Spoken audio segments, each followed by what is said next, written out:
Magalak tayong lahat, si Jesu Kristo'y nabuhay, nanaig sa kamatayan. Alleluia, alleluia. Panginoon ang naghirang sa tinubos niyang bayan, nagpupuring mga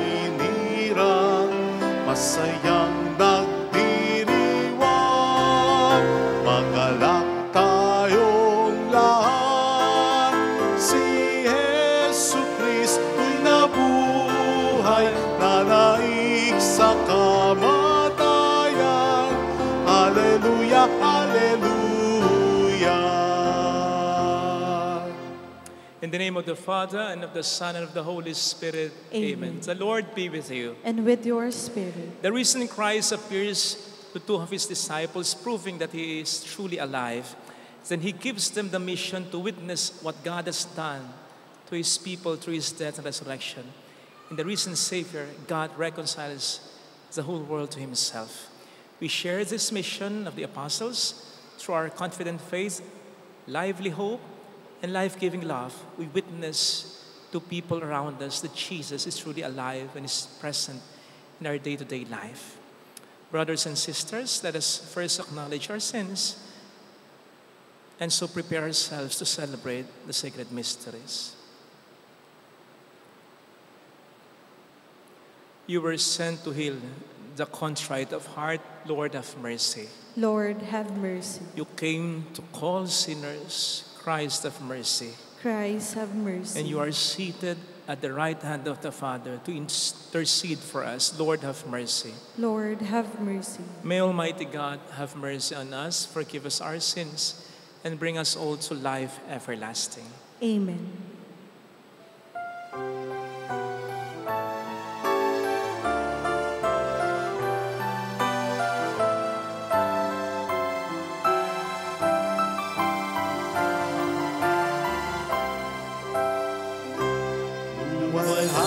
Sa Diyos sa kaitaasan,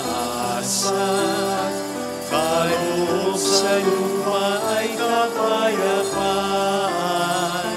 Pinupuri ka't ipinagdarangal, sinasamba ka dahil sa dakila mong kalwalhatian. Panginoon naming Diyos sa ng langit, Amang makapangyarihan, Panginoong Jesucristo, bugtong na anak ng Diyos, Kordero ng Ama. Ikaw na nag-aalis ng mga kasalanan ng sanlibutan. Tanggapin mo ang aming kahilingan, ikaw na naluluklok sa kanan ng Ama. Maawa ka sa amin, ikaw lamang ang banal, Panginoong Jesucristo, kasama ng Espiritu, sa walhati ng Ama. Amen, amen, amen, amen. Let us pray. May your people exalt forever, O God, in renewed youthfulness of spirit, so that rejoicing now in the restored glory of our adoption, we may look forward in confident hope to the rejoicing of the day of resurrection. Through our Lord Jesus Christ, your Son, who lives and reigns with you in the unity of the Holy Spirit, one God, forever and ever. Amen. On the first reading, in the name of the apostles, Peter declares to the crowd that the ministry and death of Jesus were according to God's plan of salvation. Because Jesus was obedient to the Father, God raised him up and made him the source of our salvation. A reading from the Acts of the Apostles. Peter said to the people, "The God of Abraham, the God of Isaac, and the God of Jacob, the God of our fathers, has glorified his servant Jesus, whom you handed over and denied in Pilate's presence. When he had decided to release him, you denied the Holy and Righteous One, and asked that a murderer be released to you. The author of life you to put to death, but God raised him from the dead. Of this we are witnesses. Now I know, brothers, that you acted out of ignorance, just as your leaders did. But God has thus brought to fulfillment what he had announced beforehand, through the mouth of all the prophets, that his Christ would suffer. Repent, therefore, and be converted, that your sins may be wiped away." The word of the Lord. Thanks be to God. Lord, let your face shine on us. Lord, let your face shine on us. When I call, answer me, O my just God. You who relieve me when I am in distress, have pity on me and hear my prayer. Lord, let your face shine on us. Know that the Lord does wonders for his faithful one. The Lord will hear me when I call upon him. Lord, let your face shine on us. O Lord, let the light of your countenance shine upon us. You put gladness into my heart. Lord, let your face shine on us. As soon as I lie down, I fall peacefully asleep for you alone. O Lord, bring security to my dwell. Lord, let your face shine on us. For the second reading, John instills confidence in the hearts of sinners. God the Father is ready to forgive us because in the risen Christ, we have a powerful intercessor before God's throne. A reading from the first letter of St. John. My children, I am writing this to you so that you may not commit sin. But if anyone does sin, we have an advocate with the Father, Jesus Christ, the righteous one.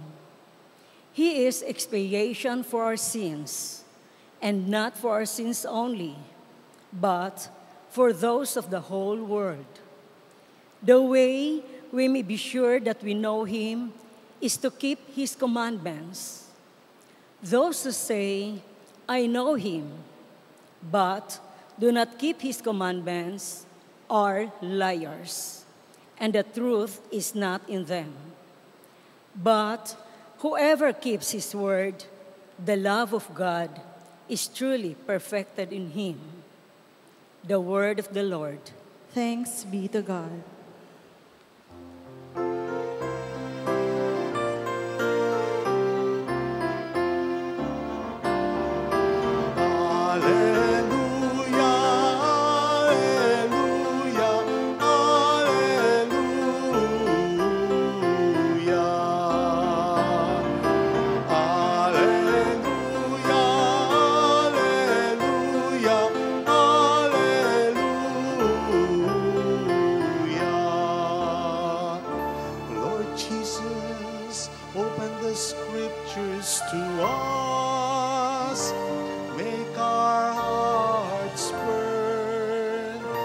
While you speak to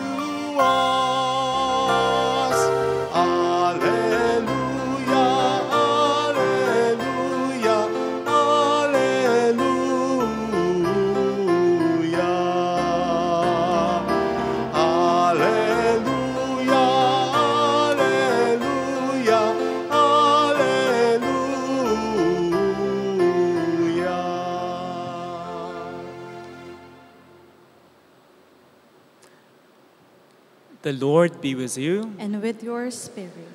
A reading from the Holy Gospel according to St. Luke. Glory to you, O Lord. The two disciples recounted what had taken place on the way and how Jesus was made known to them in the breaking of bread. While they were still speaking about this, he stood in their midst and said to them, "Peace be with you." But they were startled and terrified and thought that they were seeing a ghost. And he said to them, "Why are you troubled? And why do questions arise in your hearts? Look at my hands and my feet, that it is I myself. Touch me and see me. Because a ghost does not have flesh and bones, as you can see I have." And as he said this, he showed them his hands and his feet. While they were still incredulous for joy and were amazed, he asked them, "Have you anything here to eat?" They gave him a piece of baked fish. He took it and ate it in front of them. He said to them, "These are my words that I spoke to you while I was still with you, that everything written about me in the law of Moses and in the prophets and Psalms must be fulfilled." Then he opened their minds to understand the scriptures. And he said to them, "Thus it is written that the Christ would suffer and rise from the dead on the third day, and that repentance for the forgiveness of sins would be preached in his name to all the nations beginning from Jerusalem. You are witnesses of these things." Sisters and brothers, the Gospel of the Lord. Praise to you, Lord Jesus Christ.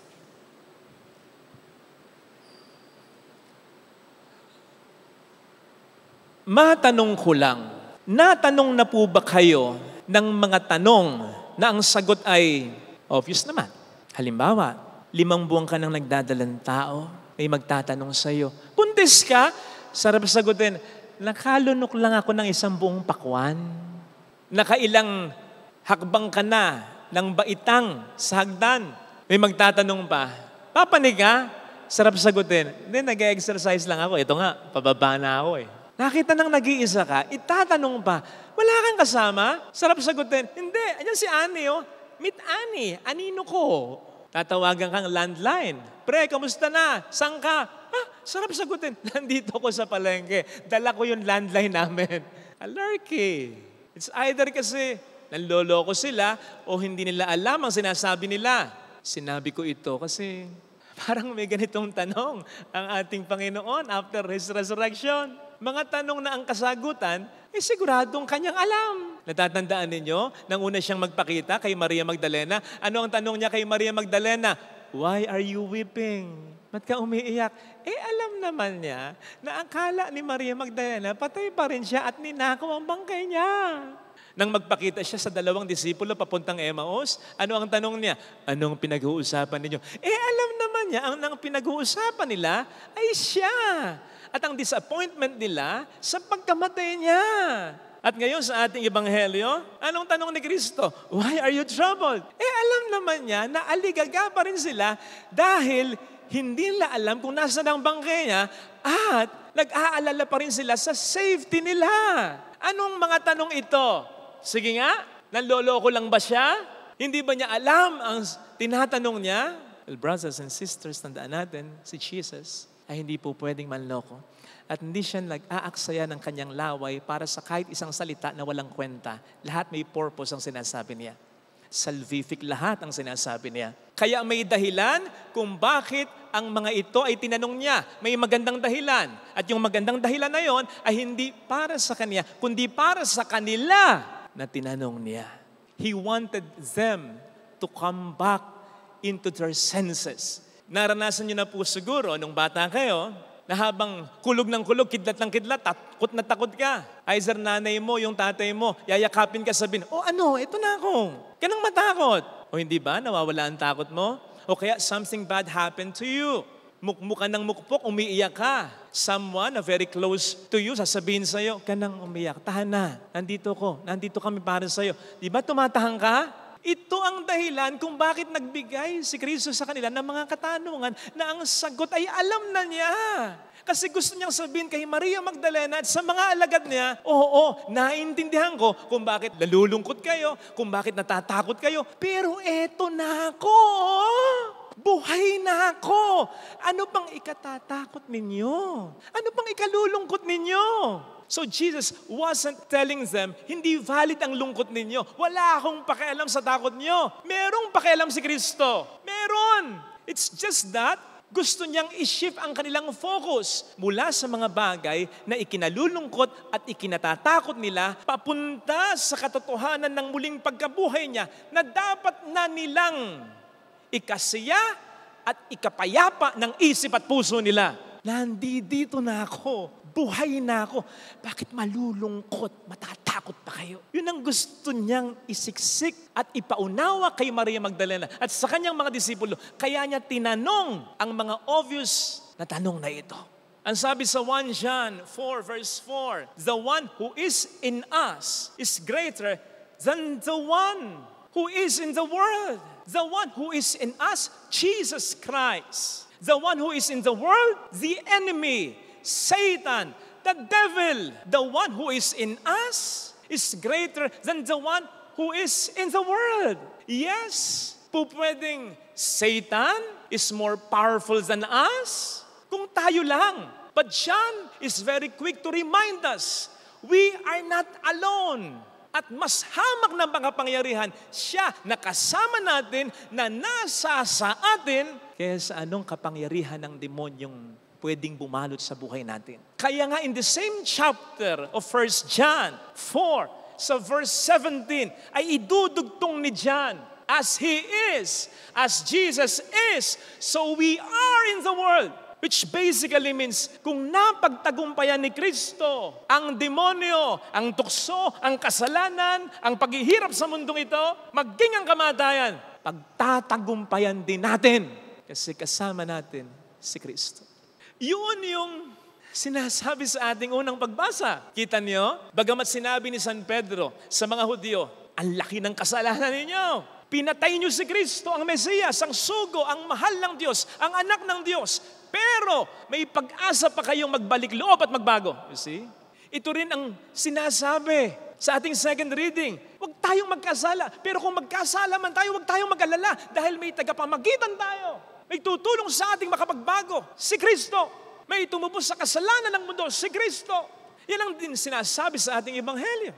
Kasi sinasabi sa ating ebanghelyo in a very meaningful manner kung papaano binuhay muli ni Kristo ang mga disipulo.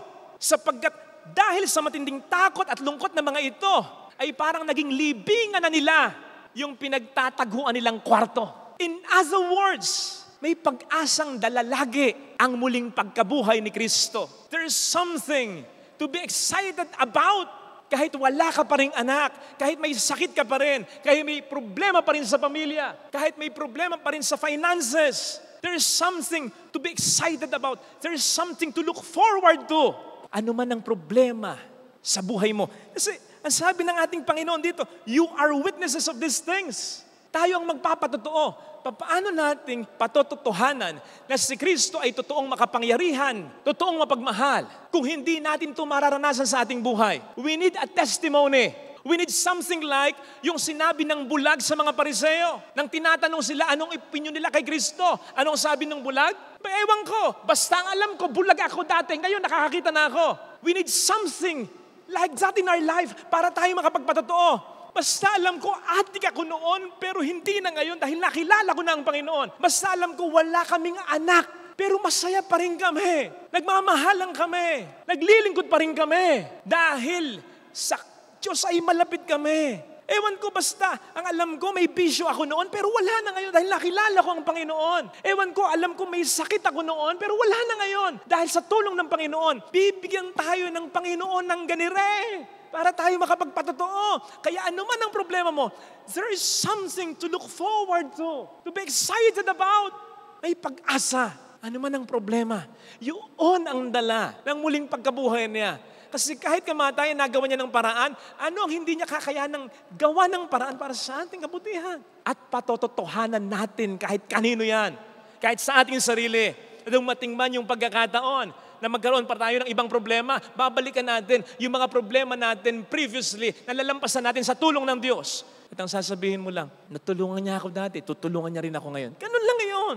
Kasi hindi nagbabago ang Panginoon. Alam po ninyo, ang isa sa mahirap sa problema, yung parang walang katapusang problema. Okay lang yung problemang dadaanan, pero pag matagal na, ay talaga nakapawala na ng pag-asa. Kaya nga, according sa ilang survey, experts have found out na mas malaki yung rate ng mga nagpapakamatay tuwing Lunes kaysa sa ibang araw. Hindi masyado sa Biyernes, kasi kapag Biyernes, TGIF, weekend, break time, happy hour, happy time, bonding time, barkada time. Parang natatapos panandalian yung problema, yung work, pero pagdating ng Lunes, kayod na naman, problema na naman, aral na naman, negosyo na naman. Kaya matindi raw yung rate ng mga nagpapakamatay tuwing Lunes kasi parang wala nang katapusan. But the resurrection of Jesus tells us that there is an end to all our suffering. Hindi lamang pag namatay na tayo, kundi habang nabubuhay pa tayo, sapagkat ito yung sinabi ko minsan sa inyo sa sermon ko. Habang tayo nabubuhay, pwede na tayong makaranas ng pagkamatay dahil sa mga problema sa ating buhay. Pwede na tayong makaranas ngayon pa lang, therefore, ng muling pagkabuhay. Because the truth is, we don't have to suffer a lot. Hindi natin kinakailangang magdusa dahil sa anumang problema, inasmuch as ang Panginoon ay ating kasama. O hindi ba, katulad ng example natin kanina, natatakot ka kasi kumukulog, kumikidlat. Nang yakapin ka ng nanay o ng tatay mo. O hindi ba, hindi ka na natakot o nabawasan na yung takot mo. Pero, chances are, hindi agad tumigil yung kidlat. Hindi agad tumigil yung kulog. Hindi nagkailaw o nagkakuryente agad. At tulad ng sabi rin natin kanina, pwedeng nalulungkot ka, something bad happened to you or to your family. May nag-console sa'yo, tumahang ka, pero hindi suddenly naging maayos ang buhay mo. In the same way, na matapos masigurado ni Maria Magdalena at ng mga alagad na muling nabuhay nga si Kristo, kapatid, inusig pa rin sila. In fact, marami ang pinatay sa kanila. But they had joy. They had peace in them because they really believed and they really felt Jesus was with them. Hindi natin kailangang magdusa sa problema. Pwede tayong malungkot, pwede tayong mag-alala, pwede tayong masaktan, pansamantala. Pero hindi dapat yung pagdurusa na parang wala ng pag-asa. Mahirap pagdusa, yung parang wala ng pag-asa. Kasi parang wala nang katapusan talaga. Kasi habang kasama natin si Kristo, at tulad ng sinasabi sa ating ikalawang pagbasa, kung talagang sumusunod tayo sa Kanya, kung talagang nagmamahal tayo sa Kanya, mararamdaman natin ang pangako niya. Sa Romans 8:28, all things work together for the good of those who love Him. May mangyayaring maganda kapag ang ating buhay ay nasa mga kamay niya. Ang problema, mas pinakikinggan natin madalas ang sigaw ng demonyo kaysa ang bulong sa atin ni Kristo. You might ask, Father naman kasi, kung bakit mas malakas talaga yung sigaw ng diablo? Wala nang magandang mangyayari sa'yo. Hindi ka na makakaahon sa kalagayan mo. Hindi ka na gagaling. Hindi na maayos ang buhay mo. Kumpara sa bulong ni Kristo sa akin, mahal kita, hindi kita pababayaan. For I know the plans I have for you. Plans not to harm you, but plans to give you hope in the future. I'm with you. Kung sana isigaw niya, parang mas marinig ko, hindi ang diablo kundi siya. Matanong kita, kailan ka ba sumisigaw? Di ba kapag malayo ang kausap mo? Kailan ka bumubulong? Pag malapit lang yung kausap mo? O kaya kung gusto mong mas lumapit sa iyo yung kausap mo, ano nga yun? Kapatid, kung nasa sa atin si Kristo, hindi makalalapit sa atin ang demonyo. Kaya sisigawan niya tayo, walang mangyayaring maganda sa'yo, hindi ka mahal ng Diyos. Puro kamalasa na lang yan. Wala silang utang na loob sa'yo. Magpakasama ka na lang. Kasi Nasa sa'yo si Kristo. Ang tagal mo nang nagsisimbi. Ang tagal mo nang nagpapakabuti. Ang tagal mo nang sumasama sa Kanya. Ngayon ka pa ba niya iiwan? Kung siya ay mabuti sa masasama, sa'yo pa kaya? Kaya mas malakas yung sigaw. Ay, malayo sa'yo ang dyablo, hindi makalapit sa'yo. Pero kaya mas malakas yung sigaw, pinakikinggan mo. Kaya bumubulong lang sa'yo si Kristo. Kasi siya ay nasa sa puso. Malapit na siya sa'yo. Ang kailangan mo lang gawin, siya ang pakinggan mo. Yung bulong niya, hindi yung sigaw ng dyablo. Pag pinakinggan mo yung bulong niya, kapag pinanghawakan mo, kahit minsan mo lang marinig ito. Kasi ang Diyos ay hindi nagbabago. Minsan nasabi niyang mahal ka niya, hindi na magbabago yun. Panghawakan mo yun. Pag pinanghawakan mo yun, hindi mo man na marinig kahit ano ang sigaw ng dyablo sa'yo.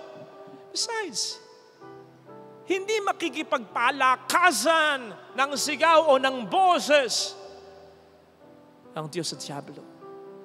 Kasi ina-expect niya sa dami ng mga mabuting ginawa niya sa iyo. Ina-expect niya siyang paniniwalaan mo. Ina-expect niya by this time alam mo na kung sino sa kanilang dalawa ang nagsasabi ng totoo. Ano? Dyablo ang magsasabi ng totoo? Kilabutan tayo. Besides, kung isisigaw mo pa yung tanong, mahal mo ba ako? Hindi ka talaga makakarinig ng sagot. Kasi obvious na yung sagot. Look at my hands. Look at my feet. Look at my sight. Hindi mangyayari ito kung hindi kita mahal. Ito sana ang hilingin nating biyaya ngayon sa ating banal na pagdiriwang. Ilagay natin ang ating kanang kamay sa tapat ng ating puso.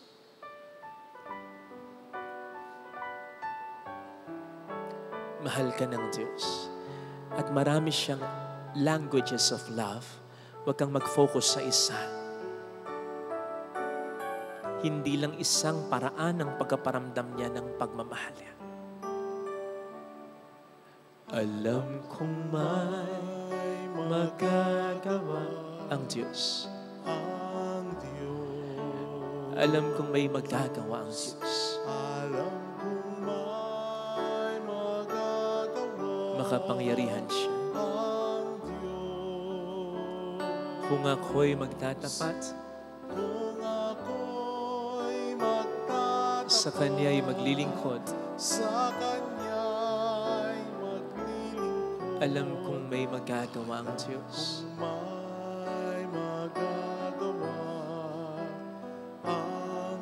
Alam kong diringkin ng Diyos ang samo ko, sapagkat mahal niya ako. Alam kong diringkin ng Diyos ang samo ko. Alam kong diringkin ng Diyos sapagkat alam niya ang pinagdaraan. Kung ako'y magtatapat, sa Kanya'y maglilingkod, alam kong diringkin ng Diyos ang samo.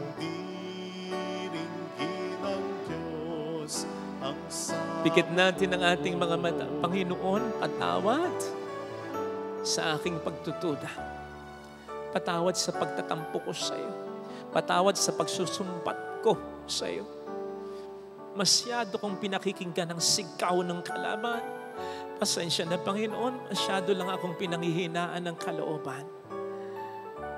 Mula ngayon, ang pakikinggan ko ay ang bulong mo. Yung kahit minsan mo lang sa aking ibinulong, babalikan at babalikan ko yon. Kasi alam ko, hindi ka nagbabago ang aking Panginoon. But please help me, Lord? Hindi ganun kahirap ito. Tulungan mo ko paniwalaan ang mga sinabi mo. Hallelujah! Purihin ang Diyos. Hallelujah! Pasalamatan siya. Siya ay muling babalik sa hindi niya tayo iiwan, hindi niya tayo pababayaan. Mahal ka ng Diyos, paniwalaan mo yan. Hallelujah! purihin ang Diyos. Maniwala ka. At this very moment, tinatanong ka ng Diyos, bakit ka natatakot? Bakit ka nalulungkot? Ba't ka nagdududa? Eto ako. Buhay ako sa buhay mo. Mayroong magandang mangyayari sa iyo. Basta pabayaan mo kung maging Diyos ng buhay mo. Pabayaan mo kung gumalaw sa buhay mo. Sumunod ka sa mga gusto ko. Kung lalapit ka kay Jesus, ang biyaya ay mas ahas. Mayroong magandang mangyayari sa iyo.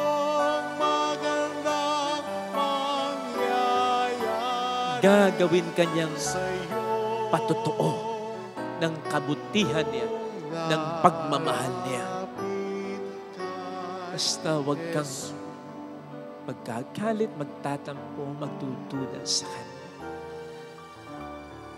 Glory to the Father, and to the Son, and to the Holy Spirit. As it was in the beginnings, now and ever shall be, world without end. Amen. I believe in God, The Father Almighty, creator of heaven and earth, and in Jesus Christ, His only Son, our Lord, who was conceived by the Holy Spirit, born of the Virgin Mary, suffered under the Pontius Pilate, was crucified, died, and was buried. He descended into hell. On the third day, He rose again from the dead. He ascended into heaven and is seated at the right hand of God, the Father Almighty. From there, He will come to judge the living and the dead. I believe in the Holy Spirit, the Holy Catholic Church, the communion of saints, the forgiveness of sins, the resurrection of the body, and life everlasting. Amen. Offertory.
Sisimlan ang alak at tinapay ay bebendisyonan. Anyo'y magiging tunay, dugo mo't katawan. Ito'y aming tatanggapin sa pakikinaban.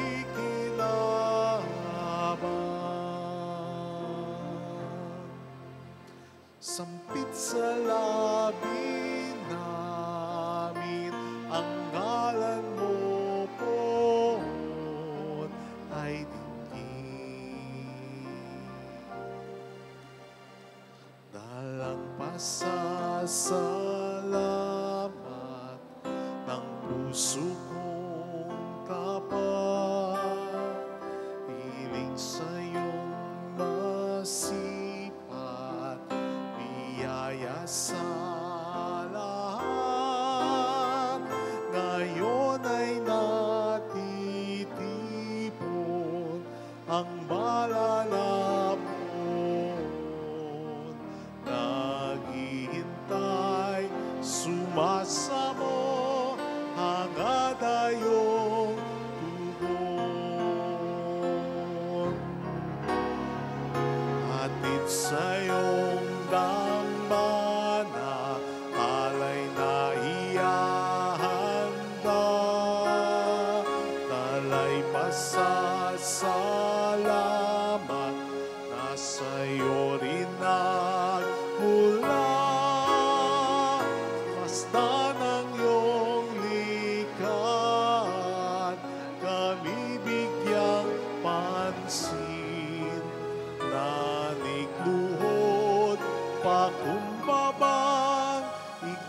naway sambahin. Ngala si Kristo ang kordero, nagligtas sa atin.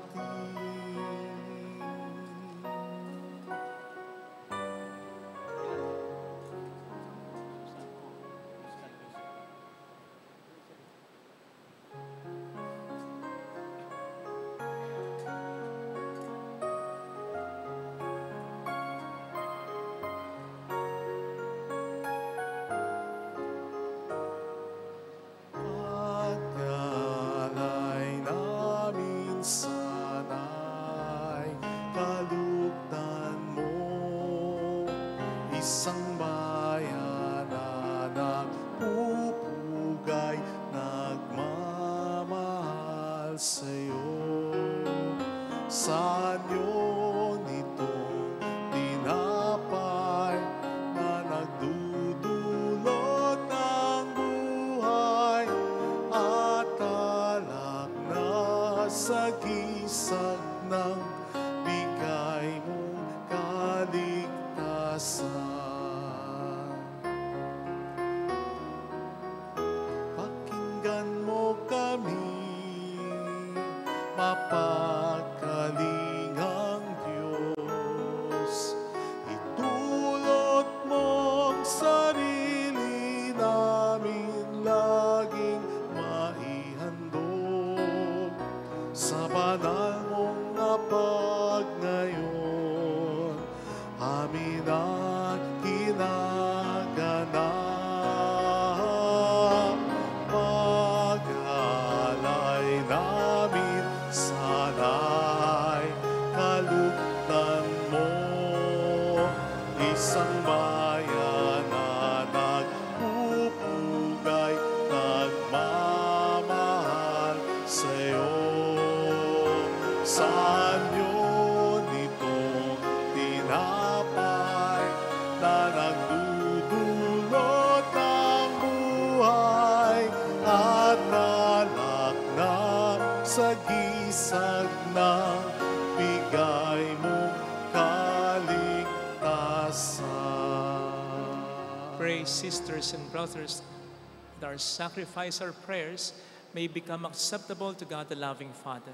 May the Lord accept the sacrifice at your hands for the praise and glory of His name, for our good and the good of all His holy church. Receive, O Lord, we pray, these offerings of your exalted church, and as you have given her cause for such great gladness, grant also that the gifts we bring may bear fruit in perpetual happiness through Christ our Lord. Amen. The Lord be with you. And with your spirit, Lift up your hearts. we lift them up to the Let us Lord. give thanks to the Lord our God. It is right and just. It is truly right and just, our duty and our salvation at all times to acclaim you, O Lord, but in this time above all to laud you yet more gloriously when Christ our Passover has been sacrificed.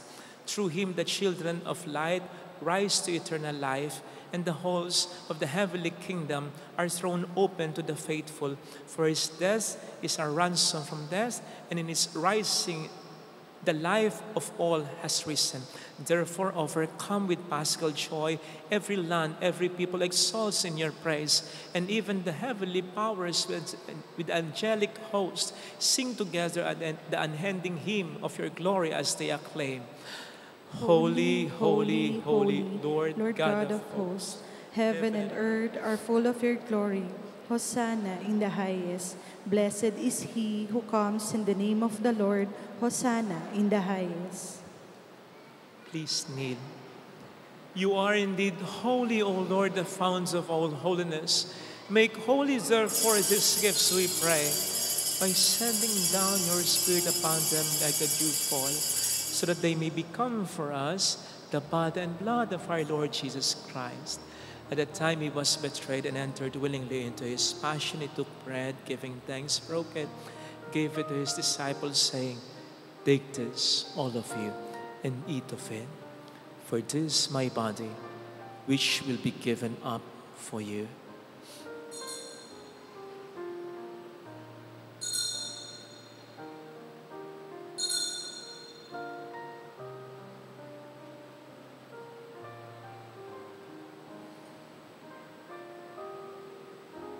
In a similar way, when supper was ended, he took the chalice and once more giving thanks, gave it to his disciples, saying, "Take this, all of you, and drink from it.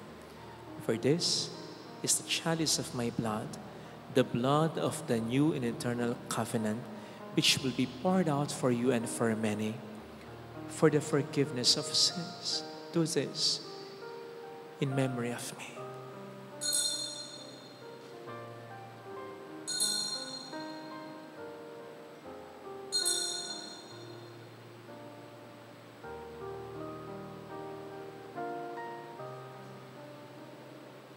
Let us proclaim the mystery of our faith.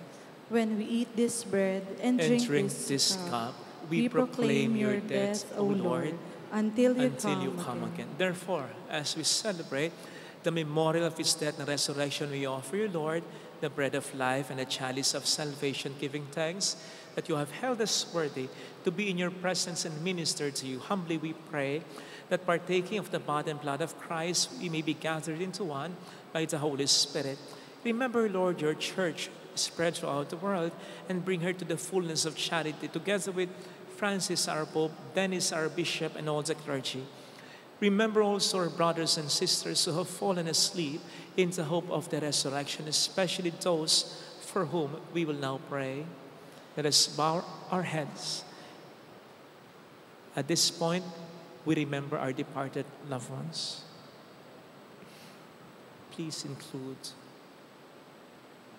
Joyce, Nene, Amang, Zeni, Joselito Persico Dios, Miguel Arsenio Ser, Alan, Rodolfo,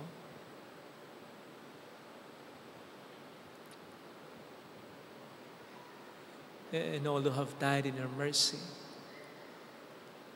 Welcome them into the light of your face, including Benjamin. Have mercy on us all, we pray, that with the Blessed Virgin Mary, Our Lady of Lazaret, Mother of God, Saint Joseph, her spouse, with all the blessed apostles and saints who have pleased you throughout the ages, we may merit to become co-heirs to eternal life and may praise and glorify you through your Son, Jesus Christ. Through him and with him and in him, O God, Almighty Father, in the unity of the Holy Spirit, all glory and honor is yours forever and ever. Amen. Jesus taught us to call God our Father, and so we have the courage to say,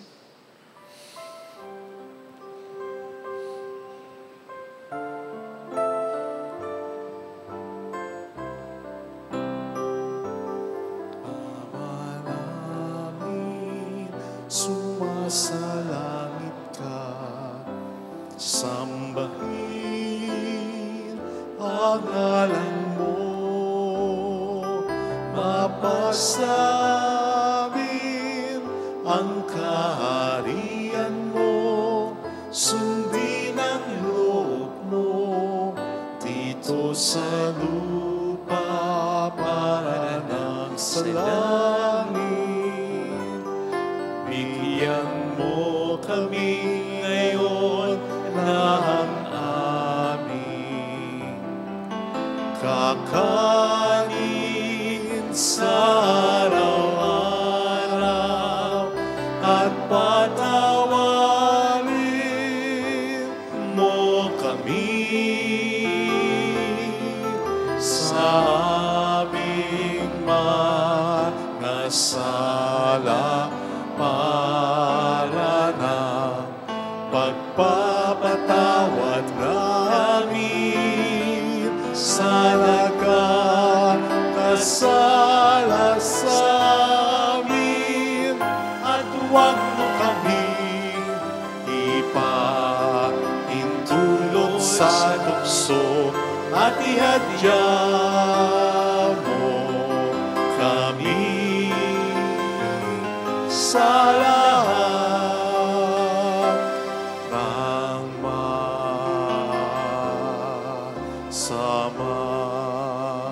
deliver us, Lord, we pray, from every evil. Graciously grant peace in our days, that by the help of your mercy we may be always free from sin and safe from all distress, as we await the blessed hope and the coming of our Savior, Jesus Christ. For the kingdom, the power, and the glory are yours now and forever. Lord Jesus Christ, who said to your apostles, "Peace I leave you, my peace I give you," look not on our sins, but on the faith of your church, and graciously grant her peace and unity in accordance with your will, who live and reign forever and ever. Amen. The peace of Jesus be with you always. And with your Let spirit. us offer one another the sign of God's peace. Kapayapaan. Peace be with you.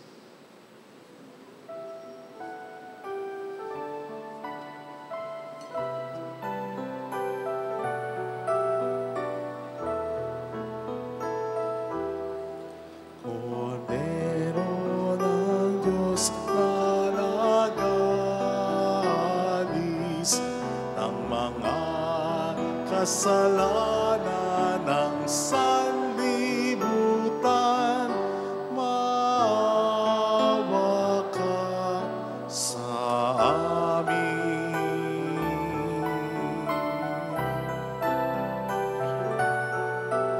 Kordero ng Diyos na nag-aalis ng mga kasalanan ng sanlibutan, maawa ka sa amin.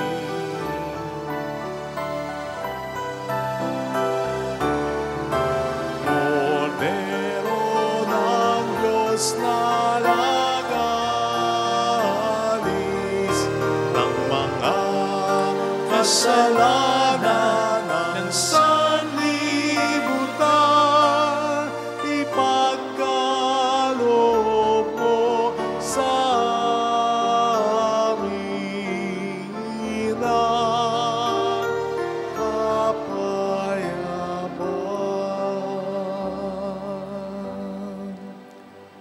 Behold Jesus as the Lamb of God. Behold him who takes away the sins of the world. Blessed are those called to the supper of the Lamb. Lord, I am not worthy that you should enter under my roof, but only say the word, and my soul shall be healed.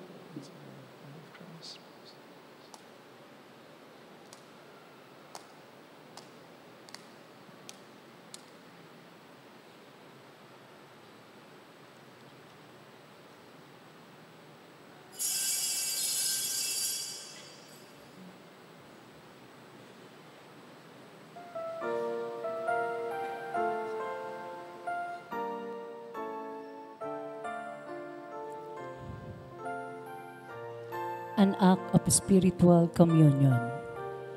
My Jesus, I believe that you are present in the most holy sacrament. I love you above all things, and I desire to receive you into my soul. Since I cannot at this moment receive you sacramentally, come at least spiritually into my heart. I embrace you as if you were already there and unite myself wholly to you. Never permit me to be separated from you. Amen. Niya sa'kin ang aking patutunguhan. Ang ganap kong makapiling ang Diyos Ama.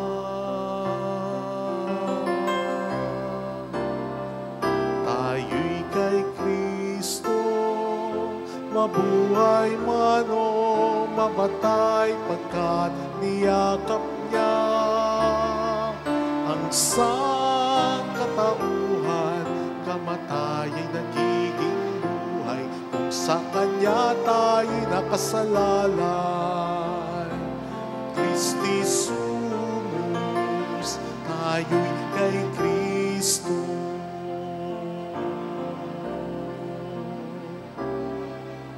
Tinawag niya tayo at pinili mula sa karamihan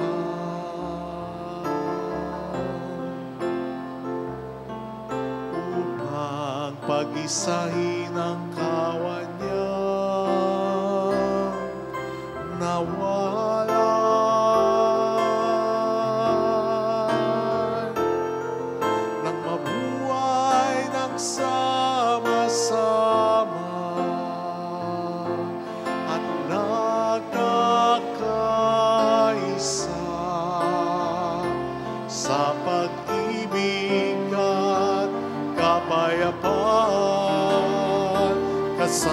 Niya.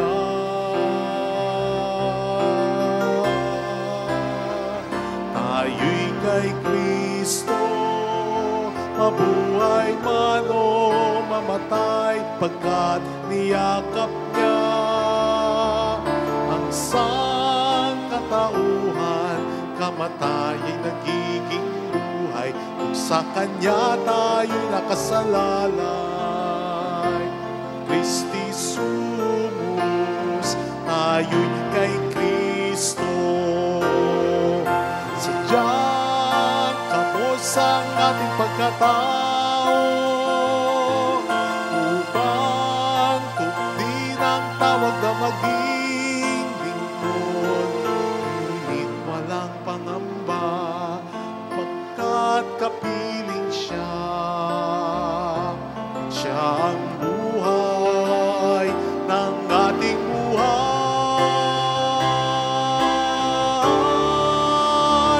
Tayo'y kay Kristo, mabuhay man o mamatay, pagkat niyakap niya ang sangkatauhan. Kamatay ay nagiging buhay kung sa Kanya tayo'y nakasalalay. Christi sumus, tayo'y kay Kristo.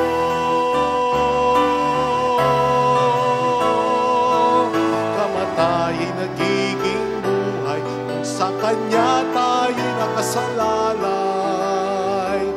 Christi sumus,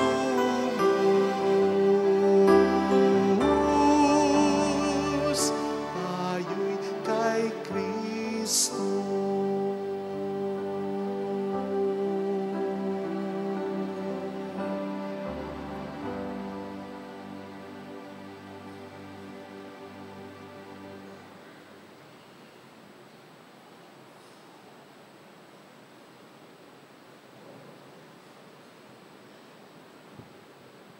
Let us pray. Look with kindness upon your people, O Lord, and grant, we pray, that those you were pleased to renew by eternal mysteries may attain in their flesh the incorruptible glory of the resurrection through Christ our Lord. Amen. Holy God, Holy Mighty One, Holy Immortal One. Have mercy on us and on the whole world. Holy God, Holy Mighty One, Holy Immortal One. Have mercy on us and on the whole world. Holy God, Holy Mighty One, Holy Immortal One. Have mercy on us and on the whole world. Jesus, King of mercy. We trust in you. Alalahanin, Alahanin, O mahal na Birhen ng Lazaret, ina ng pag-asa. Ikaw ang nagpaalala sa aming magbalik loob sa Ama. Ito ang nagpapatunay na kagandahang loob mo'y nanatiling busilak sa pag-aaruga mo sa amin, tungkulin mo'y tinupad. Sa paanan ni Kristo'y tinuring mo kaming mga tunay mong anak. Kaya ninais mong ni isa'y huwag mapahamak, maging sa iyong walang tigil na pananalangin, pati luhay pumatak. Huwag namang mawala ng saysay ang iyong paghihirap. Hiling nawa namin sa iyo, aming inang liyag, na matapos ang pakikibaka namin sa mundong ito at sa pananatili naming tapat kay Kristo. Sa kapurihan mo'y makibahagi kaming ganap, upang kung nasan ka ngayon ay maparoon din kaming lahat. At ang kaganapan ng kalwalhatian ng Diyos Amay tuluyang matupad siya nawa. Mahal na Birhen ng Lazaret, tagapagkasundo ng mga makasalanan. Ipanalangin mong walang patid kaming mga dumudulog sa iyo. Maraming salamat po sa pagtangkilik niyo sa ating souvenir shops, sa mga nag-aari ng alkansya. Thank you very much. Ngayon din sa mga tumatangkilik ng Three Nails ng Crown at ang ating mga videos, reflections at live masses. Maraming salamat po. Salamat po sa nagpapadala rin ng tulong through our GCash and pang-account para sa patuloy natin mga pagkawain pa rin at mga bayarins para sa simbahan. Maraming salamat po. Paalala, lalo na para sa mga taga rito sa Malaparokya, Quasay Parish, meron tayong regular na misa na tuwing Monday morning 6 a.m. Okay? Hindi tayo live noon, pero Monday morning 6 a.m., 6 in the morning, meron tayong regular ng misa every Monday. Salamat po. The Lord be with you. And with yours. And may God bless you and our families in the name of the Father and of the Son and of the Holy Spirit. Amen. The Mass has been offered. Go in the peace and love of Jesus. Thanks be to Salamat God. din po.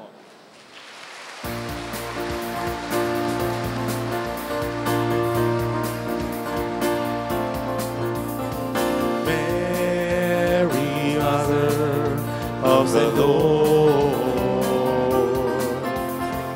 hear the prayer we sing to you. Let your tears sip in our minds and hearts as once they fell at Nazareth. Tell your people how to live again. Tell your people how to sing again. Tell your people how to dance again. Tell your people how to pray again. Mary, Mother of the Lord, hear the prayer we sing to you. Let your tears sip in our minds and hearts as once they fell at Nazareth. Send your people to a mission land. Send your people to a desert land. Send your people to refresh the land. Send your people with a word in hand.